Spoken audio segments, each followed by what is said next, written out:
हम पढ़ रहे थे पाठ 7 भूरा पत्थर, जिसमें एक पत्थर के बारे में बताया गया है कि उसको कैसे सुनंदा अपने पैरों से ठोकर मारते हुए घर पर ले आई थी।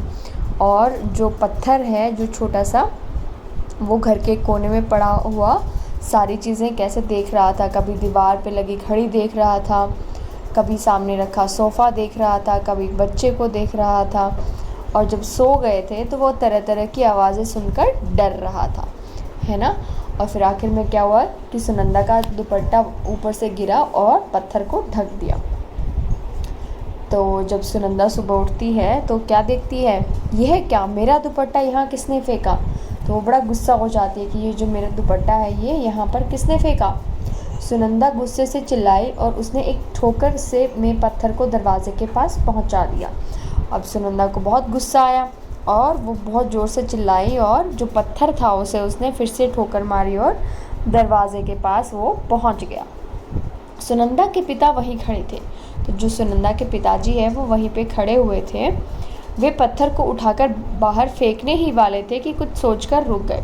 तो फिर उन्होंने देखा कि अरे ये तो पत्थर है, ये घर के अंदर क्या कर रहा है। तो उन्होंने उस पत्थर को उठाया और फेंकने ही वाले थे। तो उन्होंने कुछ सोचा और वो रुक गए।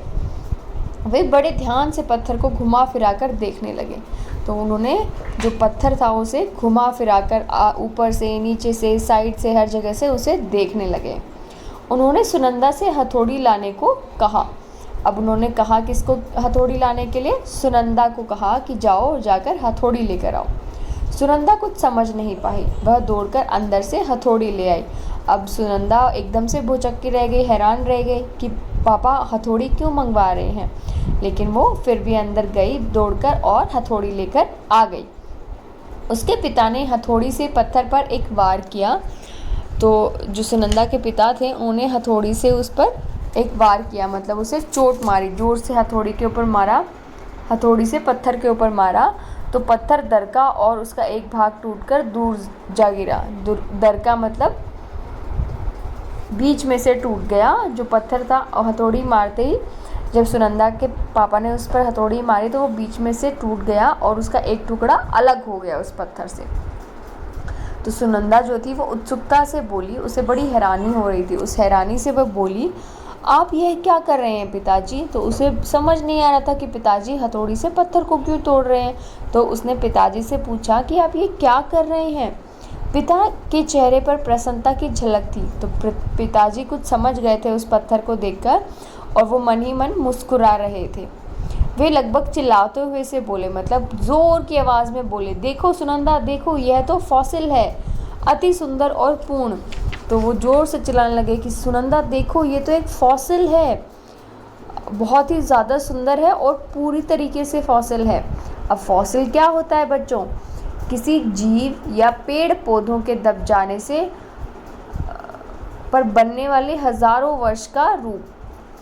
कभी कोई जो पेड़ों की पत्तियां हैं या कोई जानवर हैं वो किसी कारणवश दब जाते हैं तो पत्थर पर उसकी जो आकृति है वो बन जाती है।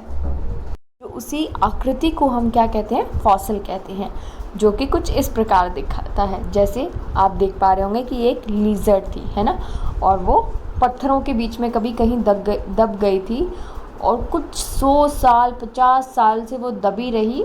उससे जो उसकी आकृति थी, जो उसकी शेप थी, वो पत्थर पर छप गई थी। तो ये कोई साधारण पत्थर नहीं, ये बहुत ही इम्पॉर्टेंट पत्थर होते हैं जिससे जो आकृति है, जिससे हम जैसे कोई भी हिस्ट्री है, हिस्ट्री के बारे में हमें काफ़ी कुछ इन चीज़ों से पता लगता है कि जो पहले कौन सी चीज़ें कैसे कैसे हुआ करती थी। ये देखिए, ये बहुत बड़ा फॉसिल है। इस फॉसिल में शायद कोई बहुत बड़ा जानवर था जो दब गया था और पत्थर पर उसकी आकृति बन गई थी। ठीक है, तो कितना सुंदर लग रहा है ये फॉसिल। इससे इस पत्थर को जांच कर वैज्ञानिक ये भी पता लगा सकते हैं कि ये जानवर कितने सालों पहले इस धरती पर हुआ करते थे, ये कैसे हुआ करते थे, ये कब मरे। तो ये पत्थर की जो पढ़ाई है करने वाले वैज्ञानिक, वो इससे वो भी पता लगा सकते हैं। ये पत्ते की आकृति, शायद कोई पत्ता दब गया था और बहुत ही सुंदर फॉसिल उससे बन कर आया, जिससे कि वो पत्थर पे दबा रहा और पत्थर पर उसकी आकृति बन गई। इसी प्रकार ये भी आपने कई बार देखा होगा कि मिट्टी में जो पत्ते हैं वो फंस जाते हैं और उनका आकार फिर मिट्टी वाला जो पत्थर है वो ले लेता है। तो इसी प्रकार के जो पत्थर होते हैं उन्हें हम क्या कहते हैं, उन्हें हम फॉसिल कहते हैं। तो मैंने इससे पहले ऐसा फॉसिल कभी नहीं देखा। तो सुनंदा के जो पिताजी हैं वो कहते हैं कि इससे सुंदर फॉसिल मैंने आज तक कभी भी नहीं देखा। फॉसिल, यह फॉसिल क्या होता है पिताजी? सुनंदा ने आश्चर्य से पूछा। अब सुनंदा एक छोटी सी बच्ची थी, उसे नहीं पता कि फॉसिल क्या होता है ना। तो फिर पिताजी उसे समझाते हैं कि चट्टानों में सूखकर कठोर हो गए पौधों और जीवों के अवशेष या छाप को फॉसिल या जीवाश्म कहते हैं। तो जो चट्टानें होती हैं उसमें सूखकर कठोर हो गए पौधों को सॉफ्ट, वो सॉलिड हो जाते हैं, और या फिर कोई जीव या कोई जानवर, उनके जो अवशेष, जो हड्डियां बची होती हैं वो छप जाती हैं पत्थर पर, जैसा कि अभी हमने देखा इस प्रकार से छप जाती हैं, उन्हें हम क्या कहते हैं, फॉसिल या फिर जीवाश्म कहते हैं। इन्हीं जीवाश्मों की सहायता से लाखों वर्ष पहले पृथ्वी पर रह रहे जीवों और पौधों के बारे में जानकारी मिलती है। तो इन्हीं पत्थरों को वैज्ञानिक पढ़ते हैं और पृथ्वी पर हज़ारों वर्ष पहले कौन कौन से जीव थे, कौन कौन से पेड़ पौधे थे, इनकी जानकारी वैज्ञानिक पता लगाते हैं। देखो सुनंदा, इस पत्थर में फने अपनी पूरी शाखाओं के साथ कितने सुंदर रूप में अंकित हैं। जो ये पत्थर है जो उनको अभी फॉसिल मिला है वो बहुत ही सुंदर है। एक प्रकार का पौधा है जिसके अंदर, जो उस पत्थर के अंदर छपा हुआ है। सुनंदा के वैज्ञानिक पिता ने समझाया। तो सुनंदा के जो पिताजी थे वो एक वैज्ञानिक थे, उन्हें इन चीज़ों की समझ थी, इसीलिए उन्हें पता चल गया था पत्थर को देखकर कि ये कोई फॉसिल ही लग रहा है। सच पिताजी, यह तो ऐसा लग रहा है कि जैसे कुछ दिनों पहले ही पौधा पत्थर के अंदर दबा हो। तो ये सुनंदा कहती है कि ये तो ऐसा लग रहा है जैसे कोई पौधा अभी कुछ दिनों पहले ही इस पत्थर पर दबा हो और उसकी आकृति बन गई हो। लेकिन ऐसा सच नहीं है बच्चों। जब कोई पौधा या कोई जानवर काफ़ी सालों तक उसमें दबा रहता है तभी वो उसकी आकृति पत्थर ले लेता है। पत्थर को हाथ में लेकर सुनंदा ने ऐसा कहा। सुनंदा, इसे सावधानी पूर्वक मेरी अलमारी में रख दो। तो सुनंदा के पिता ने कहा कि इसे बहुत ही सावधानी से मेरी अलमारी में रख दो।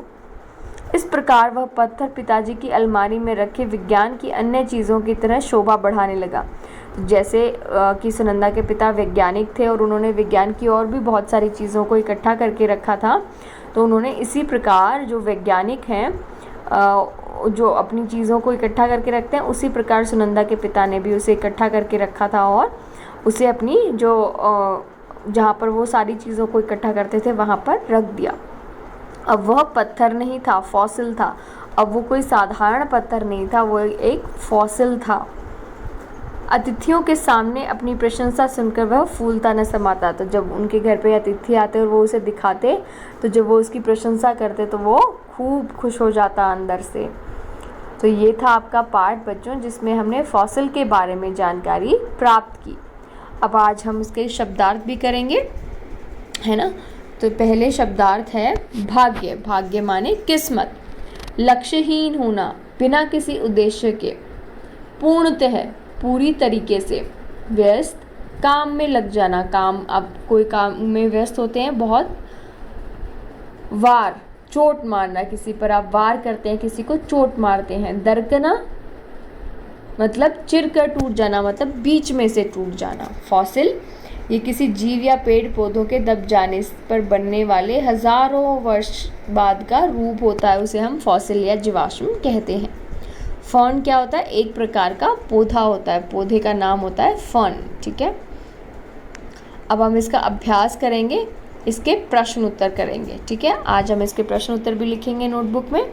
प्रश्न 1 है, भूरा पत्थर घर के अंदर कैसे आया? तो इसमें प्रश्न में पूछा गया आपसे कि जो भूरा पत्थर था वो घर के अंदर कैसे आ गया था।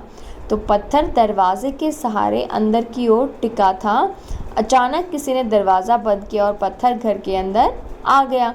तो सुनंदा ने उसे दरवाजे के साथ टिकाया था, किसी ने दरवाज़ा बंद किया तो पत्थर घर के अंदर आ गया। प्रश्न 2, पत्थर ने घर के अंदर किन किन चीज़ों को आश्चर्य से देखा? तो पत्थर ने दीवार पर लगी घड़ी, सोफ़ा, सोया हुआ बच्चा, कुत्ता और सुनंदा के जूते को आश्चर्य से देखा। तो जब वो घर में आ गया तो इन सब चीज़ों को उसने बड़े ही आश्चर्य से देखा। प्रश्न 3 है, सुनंदा के पिता ने हथौड़ी क्यों मंगवाई? जो सुनंदा के पिता थे उन्होंने हथौड़ी क्यों मंगवाई होगी? क्योंकि सुनंदा के पिता को यकीन था कि यह कोई आम पत्थर नहीं बल्कि एक फॉसिल है। उन्हें पत्थर को देखकर ही समझ आ गया था कि ये कोई आम पत्थर नहीं है, ये एक फॉसिल है। प्रश्न 4, फॉसिल किसे कहते हैं? तो चट्टानों में सूख कर कठोर हो गए पौधों और जीवों के अवशेष या छाप को फॉसिल या फिर जीवाश्म कहा जाता है। जो चट्टानों से टूटकर उनके अवशेष पत्थरों पर छप जाते हैं उन्हें ही हम फॉसिल कहते हैं। सुनंदा के पिता ने पत्थर को सावधानी पूर्वक अलमारी में क्यों रखवा दिया था? क्योंकि वह कोई आम पत्थर नहीं था बल्कि क्या था बच्चों, एक फॉसिल था। इसीलिए सुनंदा के पिता ने उसे अलमारी में रखवा दिया था। तो आपका होमवर्क है ये, आपको अपने प्रश्न उत्तर जो पाठ के हैं वो नोटबुक में लिखने हैं। ठीक है, तो यही थी आज की आपकी क्लास। Thank you.